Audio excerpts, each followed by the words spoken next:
Bhojpuri cinema में आज से पहले जो है ऐसा कभी भी नहीं हुआ था। जी हाँ, जो आप लोग देख रहे हैं ये कहने के लिए नहीं बल्कि डेफिनेटली ये मानने के लिए अब लोग मजबूर हो जाएंगे कि इससे बड़ा भोजपुरी फिल्म भोजपुरी में अभी तक नहीं बना था। जी हाँ, और उसका फर्स्ट लुक कह लीजिए या मोशन पोस्टर कह लीजिए, अभी से कुछ देर पहले मतलब जब मैं वीडियो बना रहा हूँ 20 से 25 मिनट पहले इसका मोशन पोस्टर आया है। और ये जो आप लोग देखिए इस पे पोस्टर पे जो पवन सिंह जी का, हालांकि ये 40 सेकेंड का मोशन पोस्टर है और उसमें इतना चीज़ दिखाया गया है कि आज तक मुझे नहीं लगता कि भोजपुरी में कोई भी दिखाया होगा इस तरीके का ये मोशन पोस्टर है। और एकदम आप लोग देख ही रहे होंगे, ये सिनेमा आर्ट पे अभी से कुछ देर पहले आया है। तो आप लोगों में से जो लोग नहीं देखे होंगे वो जाकर देखिए, क्योंकि भोजपुरी का सबसे मस्ट अवेटेड फिल्म का मोशन पोस्टर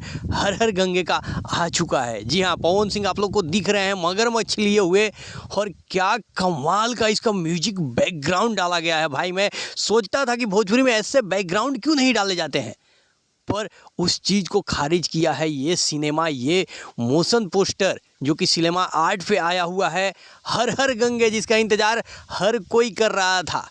जी हाँ, भोजपुरी का एक नया दिशा देने के लिए ये फिल्म का पोस्टर आया है। और ये पोस्टर देखते के साथ लग रहा है कि भोजपुरी में अब जो है कुछ तो सुधार हुआ है, और वो काम पवन सिंह किए हैं। तो जाइए सिनेमा आर्ट पर देखिए। Love you.